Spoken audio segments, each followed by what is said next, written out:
is Ring Announcer Thomas Treiber.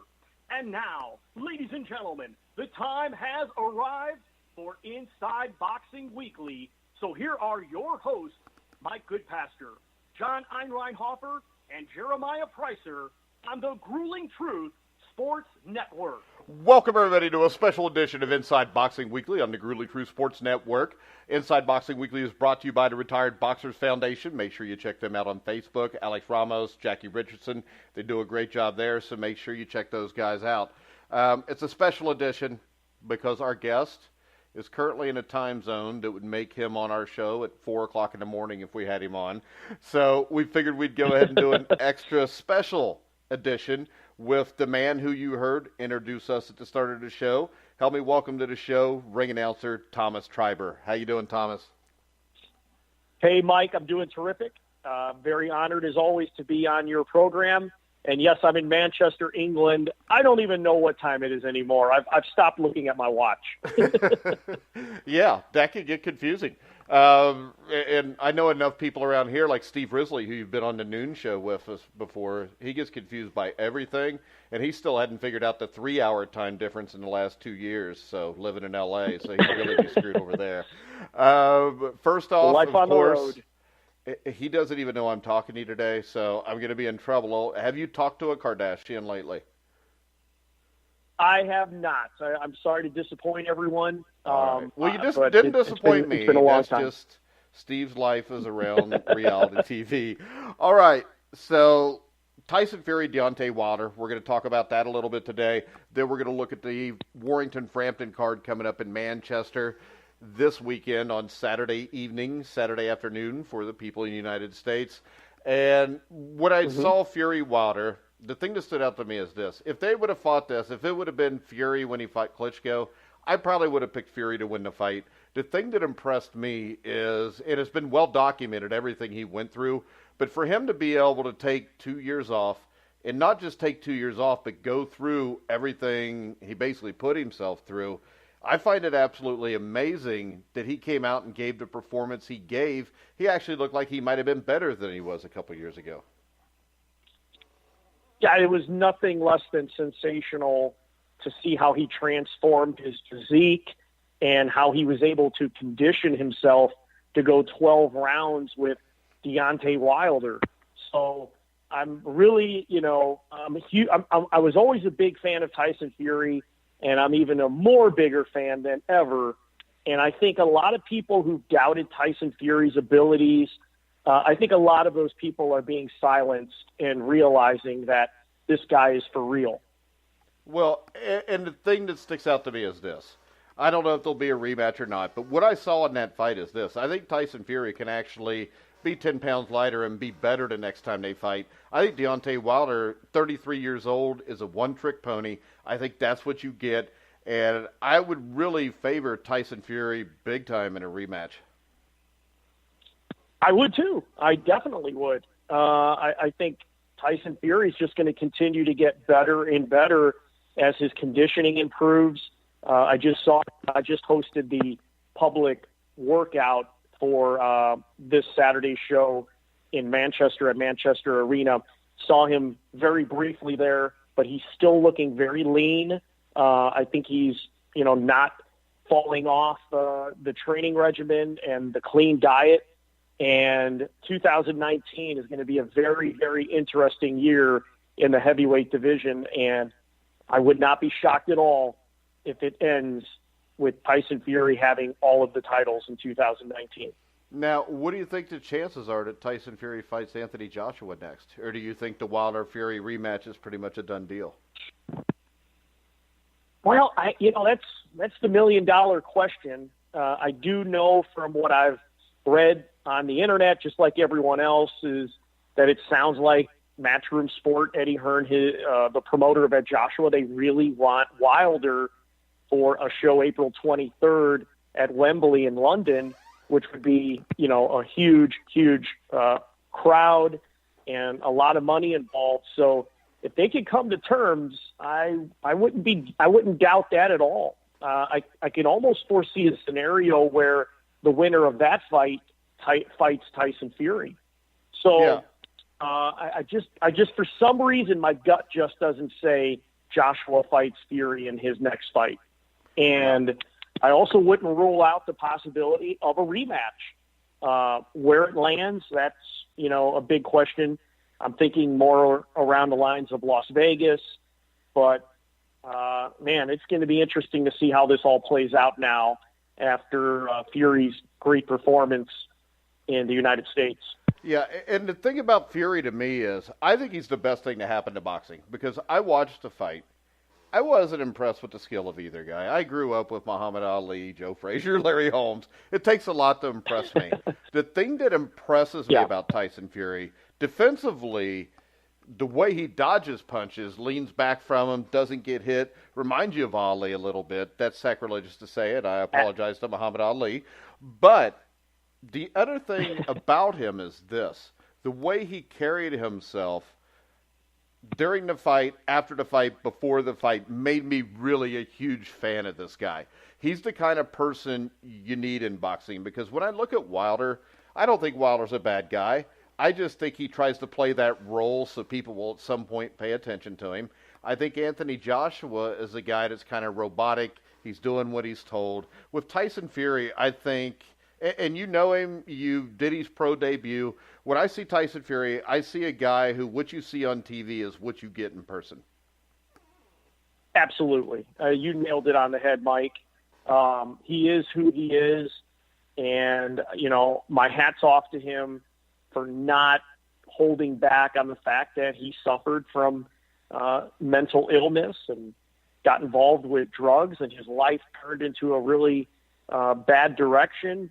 And it's just amazing how he was able to turn that around so quickly and get to the highest of level again in boxing. It truly is amazing. They just had the British Sports Personality of the Year award show.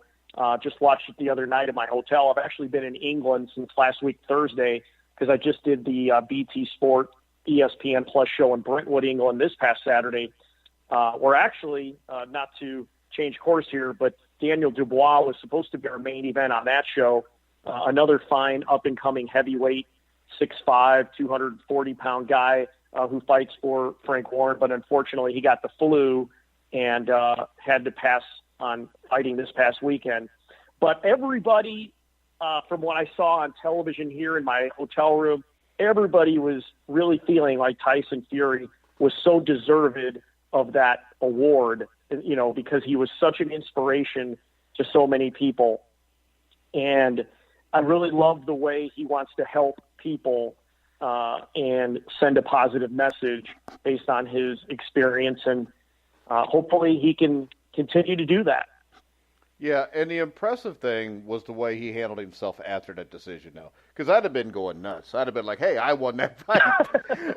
But I think I was more upset than he was. I think I was, too, because I actually smacked my fridge. My kids who don't watch boxing, were watching it because it's a heavyweight championship fight, and both of them are mad. Yeah. My younger son's like, the only 2 rounds he lost is when he gets knocked down. And that's the bad thing about boxing. It's the only sport where you can watch it, be sure who won, and then find out later you're wrong. Yeah. I mean, it'd be like watching the Super Bowl. Yeah, it's like watching the Super Bowl and the Eagles win the game, and then the referee comes out and says, well, Patriots won 48-45. I know. It really is frustrating. Just like you, I watched it, and I watched the fight twice now, and I have Fury winning 9-3. And unfortunately, the judges just weren't as accurate as I would have hoped. And it is what it is. But I'll tell you, for him to be able to go and do what he did, I'm just glad he got up. I mean, Mike, what a phenomenal moment that was. Oh, that immediately, I'm thinking Larry Holmes. Yeah, I'm thinking Larry Holmes against Ernie Shavers. It was the same thing. He got hit. I thought, man, he's done. And then he gets up. And that's what impressed me. I don't even care what his boxing skills are. The way he carries himself and the toughness are what make him, I think, the best heavyweight in the world right now. I agree. I truly believe he beats Joshua, and I truly believe he beats Wilder in a rematch. And take nothing against those guys. They're great heavyweight fighters. I just think that the way Fury fights, his elusiveness, the way he could utilize his size, his movement, like you were saying earlier, he's the Muhammad Ali rope-a-dope, you know. I mean, it's really amazing how he moves around in there for a guy 6'9". I mean, he's 7 inches taller than what Ali was. So it's really amazing that a man that tall can move around that well. And just like the people who watched the fight against Klitschko was lost in there. He didn't know what to do. And you saw Wilder, he had moments where he didn't know what to do either because of his style. But I really think that in 2019, if he faces Joshua or Wilder, I think he beats them both. Yeah. Now the hope is that they all fight each other. And in boxing nowadays, who knows? But I think the great thing about this is why I want to see Fury against Joshua, is just because I want to stick it to Deontay Wilder. Because all these people were saying Eddie Hearn got it stuck to him here because, you know, they went the other way. I don't think that's true, because I think that this has just made Fury against Joshua or Wilder against Joshua or Wilder Fury even that bigger. And in the end, the payoff, when you get the cumulative fight of this at the end, that fight's going to be huge. Yeah. Oh, gosh. Yeah. But I just think that Wilder's going to want to get those you know, he wants to be the unified heavyweight champion of the world. And the only way to do that is to fight Joshua, you know. And Joshua wants that WBC heavyweight title from Wilder. So I think, I don't know, my gut tells me those guys will face off before we see a Wilder-Fury rematch. But only time will tell, Mike. It's going to be a very interesting year, and if I hear anything this week, I'll pass it along. You got to give me Tyson Fury, too. I want to interview him. I will pass that along to him. Yeah, I know He's not as busy now. Try and do that for you. Come on, he talked to Joe Rogan. Man, I'm just as bald as Joe Rogan. Plus, Are you I'm taller. Tattooed, though? You know, he's got the tats, man. You know, I can get it if I need to, Thomas. I can get it if I need okay. to. All right, you talked about the ESPN. The card this week is going to be ESPN Plus. What's your take on the apps, the ESPN Plus, the DAZN? I think it's great for boxing. The thing I love about it is this: you can actually watch the entire card. Yeah, exactly. There's no breaks. I mean, you watch from the undercard all the way up to the main event. You just don't get that with, you know, a lot of these other networks where you only get the co-main and main event on some of them. And if you're lucky, maybe a triple header type of deal. So no, I think it's a great concept.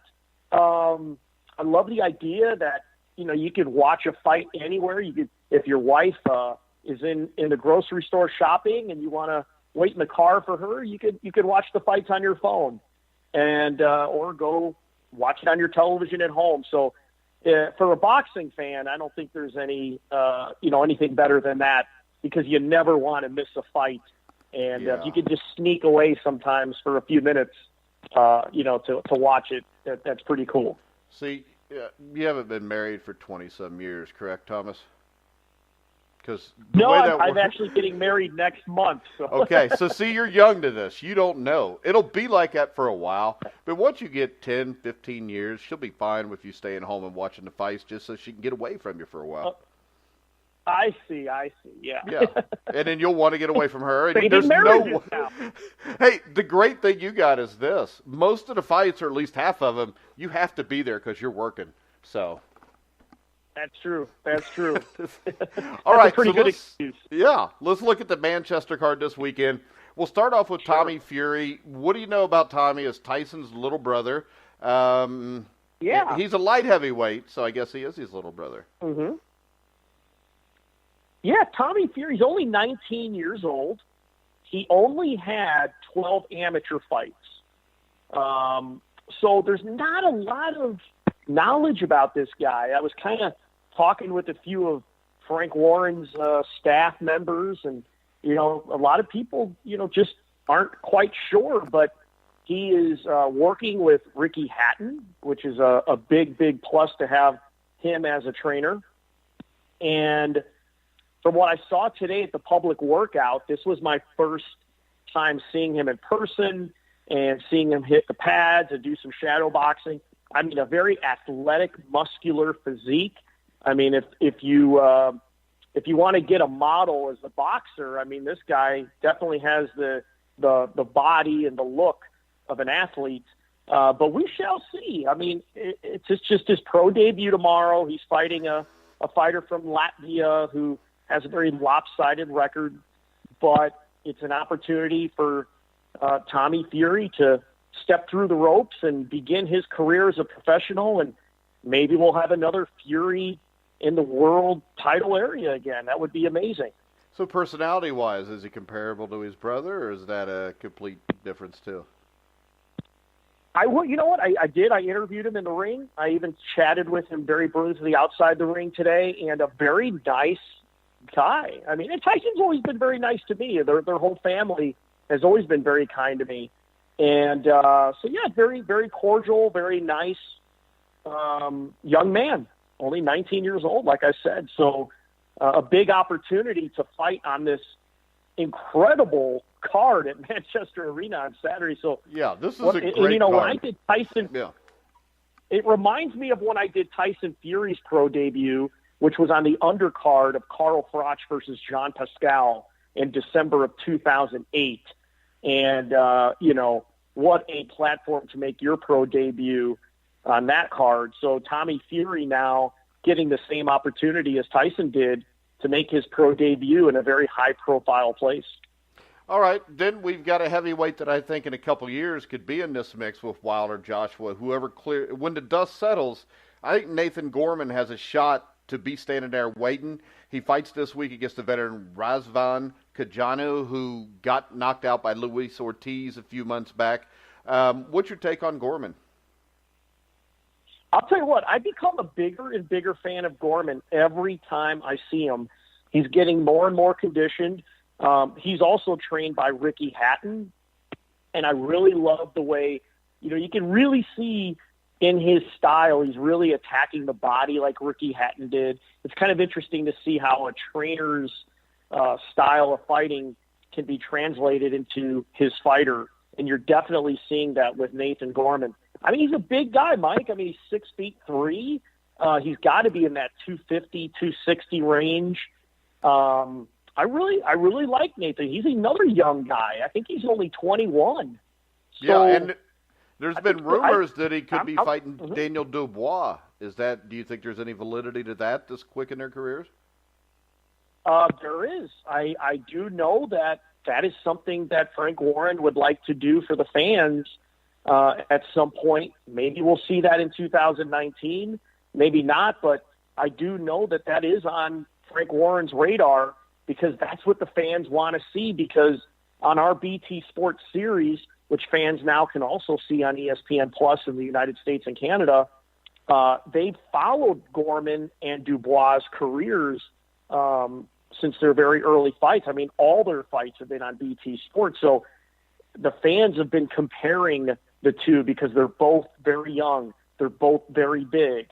And it would definitely be an interesting fight. And I got to tell you, I mean, I think Nathan Gorman right now might edge Dubois. I really think that his boxing abilities are maybe a notch above Dubois right now. But Dubois is such a hard-hitting, menacing fighter. So, I mean, it would be a toss-up, but I think they both have a great future. Yeah, and the thing about that fight is you really don't know how either one's going to react because neither one's fought that level of competition yet either. And that's what I like about this fight Saturday night, Gorman fighting Kojanu of Romania. I like that they're continuing to step up, even though Kojanu is coming off that loss against Ortiz. Kojanu's been there. He's fought in high-profile fights. So this is definitely, I think, the most formidable opponent so far for Nathan Gorman. Yeah, I mean, Kojanu has given some guys that were good fighters some trouble, too. My only question now is maybe he's getting a little bit older. I think he's in his early 30s. But he took Joseph Parker to distance, I think it was April or May of last year. So I mean, he's not a guy. Yeah, he's not a guy you could just automatically overlook. No way. He comes to fight. It's funny. I actually took a train with him from London to Manchester today, and had some good conversation with him. Very nice guy, family man, and he really takes it seriously. And he told me, he's like, I'm coming here to win this fight. He wants to upset Nathan Gorman. So a very intriguing fight, and that will be for the WBC International Silver Heavyweight Championship, which raises he up a little bit in the rankings there. So a great opportunity for both fighters. Well, I think every fight's for some kind of title nowadays, isn't it? Yeah. That is true. That is true. All right. I'm just giving you a hard time. Next up, Billy Joe Saunders returns. He'll be fighting Zoltan Sarah, correct? That's right. Yeah. Did I say it right? All right. I'm of on Hungary. a roll. Yeah, Budapest, Hungary. Oh, I thought you said you were hungry. I thought you were wanting to wrap it up there. No, that too. But me too. I got some chicken thawing in the sink, so I'm waiting for that. I'm staying at the Park Inn in Manchester, and I'm told that they have really good chili here. So I'm going to go have me a nice bowl of chili after our program here. Well, you still need to take me along so I can write an article about a week in a life of ring announcer. Anytime, Mike. You're always welcome. Get your ringside with me, buddy. I'd have to be paid. You guys, somebody'd have to pay for me, though, because I'm broke. We'll figure out something, man. We'll do a GoFundMe. There you go. We'll do a GoFundMe. Bring Mike, to the UK. Yeah, I want to go to Manchester and watch a fight. Because the atmosphere at these fights there is phenomenal. And I know even like in the early 90s when Showtime would show like Chris Eubank and Nigel Benn, half the time the biggest reason I wanted to watch the fight was just the crowd and the way they get into it.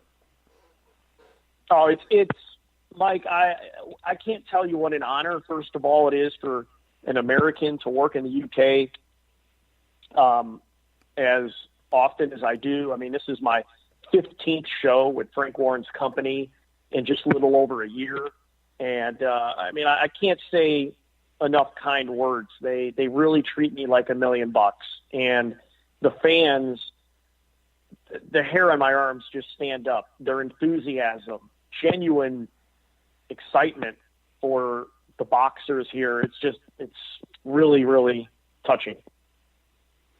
All right. So what's your take on Billy Joe Saunders? I mean, this is basically the guy who's fighting is 32-17.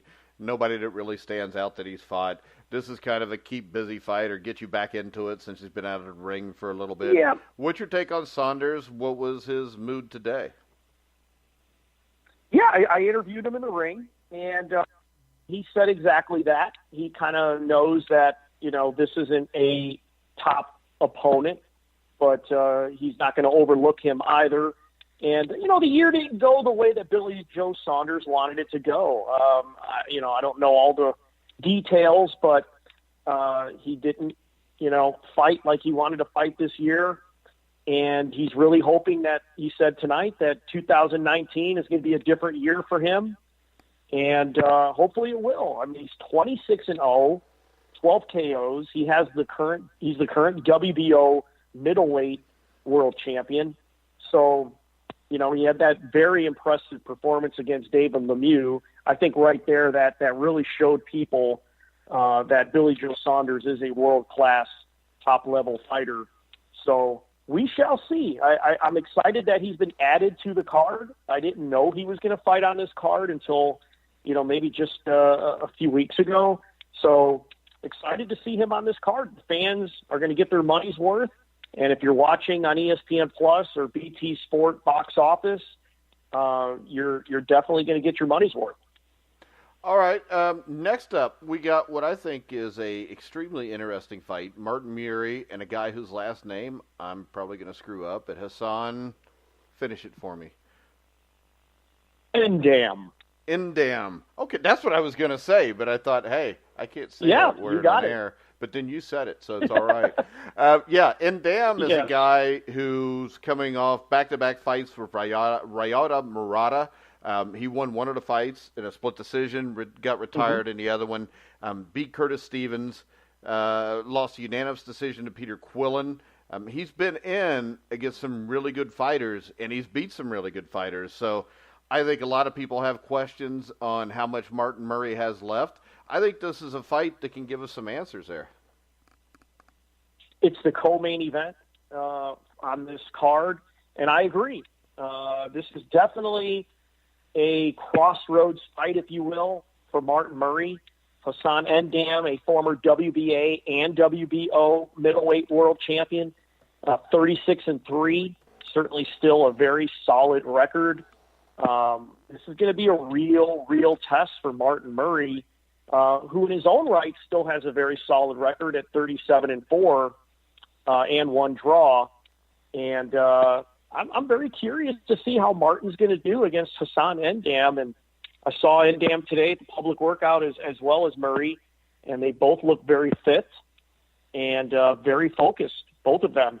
So that's going to be a very interesting fight. All right, then next up, they got the fight listed right below that is Jason Cunningham against Michael Conlan. Michael Conlan, of course, the great amateur who is 9-0 right now.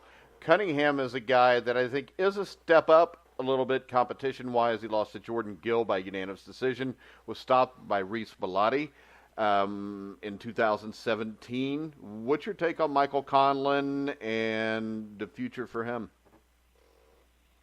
Well, I mean, he's progressing very well. He's promoted by Bob Arum's Top Rank out of Las Vegas. And, if there's a company that understands how to build a fighter and get them the proper experience, and, the matchmaker there, Bruce Trampler, is, undoubtedly one of the best in the world. Yeah, he's done it for a while. He's done it. He's had a cup of coffee in boxing. I think he was doing that when I was a kid. But oh yeah, I mean he is just really, a lot of people don't know that he really is a very integral part of the success that Top Rank has had for all those years. And but Michael Conlan's a young guy and 9-0 now, 6 of his 9 wins by knockout. So he has shown to have some heavy hands in some of his fights. Time will tell. Time will tell with him as they continue to step up the competition. Is he going to be a world champion? I'm not sure 100% yet, but he certainly has great potential to go pretty far in this business. Yeah, the only worry I'd have about him is in the power area. But I know what you're saying, guys. It's the same thing I worry about with Josh Warrington, and I ended up being wrong about that. So let's talk about the main event. Josh Warrington will fight Carl Frampton for the International Boxing Federation World Featherweight title on Saturday night. I think the question here with Frampton is he's lost something, because he had a unanimous decision against Nonito Donaire, who at one time was a great fighter. He had the TKO over Luke Jackson. He split the 2 fights with Leo Santa Cruz. I have questions age-wise there. He's 31 years old, and it's not like he's a heavyweight. The lower leg guys usually get older a little bit quicker. And when I look at Warrington, I didn't think a whole lot of him until I saw him beat Lee Selby. Yeah, I mean, it was a very impressive performance by Josh. I was honored to do all the fights you've just mentioned, and we were talking earlier about the fans. I mean, these 2 guys have a following. I mean, when people talk about a fighter having a following, these guys have a following. Carl Frampton's last fight against Luke Jackson, 25,000 people. Josh Warrington, his fight in Leeds, England, at the home of the Leeds United soccer team, 20-plus thousand people for that one. So the crowd is going to be insane for this fight at Manchester Arena Saturday night. So it's going to be a loud crowd. But, Josh Warrington is a guy that obviously he doesn't have heavy hands, Mike. I mean, 27-0, 6 KOs. And one of the things, but he did very well against Lee Selby, but Some people are saying that, Selby really struggled to make weight. He did look pretty drained at the weigh-in. So a lot of people are feeling like maybe he caught Lee Selby at the right time, because I think Selby was in his 4th or 5th world title defense against Josh Warrington. So, is Josh that good, or did he catch Selby at the right time? I think a lot of those questions are going to be answered when he faces Carl Frampton, because, let's face it, Frampton has fought some of the best fighters there are in that super bantamweight and featherweight division. And when you beat Leo Santa Cruz, you're the real deal. So is Frampton at a different level than Warrington? A lot of people think so. I know Carl has said that many times, that he's just at a different level. And this fight is going to be very interesting because they're both in tip-top shape. They both understand the importance of this fight. And I'm just super excited for this event. Yeah, and I think Frampton's on another level, but I thought Selby was too. So I have complete respect for Josh Warrington. I think he's got a shot to win this fight. I would favor Frampton just because he's beaten guys like Leo Santa Cruz. But I do question the age and what he's got left. I think he might have slowed down a little bit. Is it enough for, Josh to be able to take advantage of it? I don't know. But, if you want I think Carl stays in great shape, though. He stays in great shape year-round. I don't think, Carl's the kind of guy that's a true professional. And one of the nicest guys you could ever meet, by the way. My goodness. You wouldn't know this guy's the star that he is. He is just such a down-to-earth guy. But, he keeps in shape, Mike, so that usually helps a fighter have longevity. You look at a guy like Bernard Hopkins, which obviously is a very rare case that he can fight as long as he did at the level he did. I can tell you this. Until about 5 years ago, I was always in really good shape, Thomas. But, at 45, I was lifting weights one day and working out, and I'm thinking, man, I'm still slower and not as strong as I once was. So then I just sat down on my chair, and I've just been there since. Well, you slow up no matter what you do. Catches up with everybody, man. I know. It caught up with me big time. Once again, Thomas, it was great to have you on the show. Maybe we can touch base with you next week. All right, well, let's see. What are your plans for the next month? What shows are you doing? Well, you know what? This wraps up 2018 for me. It's just been an amazing year. Just 3 weeks ago, I had the opportunity to do the last ever HBO World Championship boxing event in Atlantic City, which was Dimitri Bivol versus John Pascal. So, what an honor as a ring announcer to do the last ever HBO World Championship boxing show. I'm just so thankful for all the opportunities I've had in 2018, and 2019 is looking busy. Starting in February, and just super excited to see what happens in the new year. But thank you you've had me on so many times this year. It's always a great honor and a pleasure. And let's recap this event. I'm open to that. Yeah, and I really appreciate you having me on again, Mike. Yeah, we can include John and Jeremiah next week on it. We can recap these fights, and maybe we can recap the year, too. I think there's not too many cards left there. That would... 22nd. Yeah, I think there's one smaller card, but maybe we can let you pick the fight of the year and fighter of the year and all that with us. Sounds like a blast. I would love that. Hey, thanks a lot, Thomas. I want to remind people you can hear me, Jeremiah, and John on Inside Boxing Weekly every week, usually on Wednesday night at 9 o'clock. So we're going to wrap it up. I want to remind everybody you can hear us on Spotify, iHeartRadio, iTunes, TuneIn, Spreaker, Stitcher. Wherever you find sports podcasts, you'll find The Grueling Truth. So for Thomas Treiber, I'm Mike Goodpaster, being listening to The Grueling Truth, where the legends speak.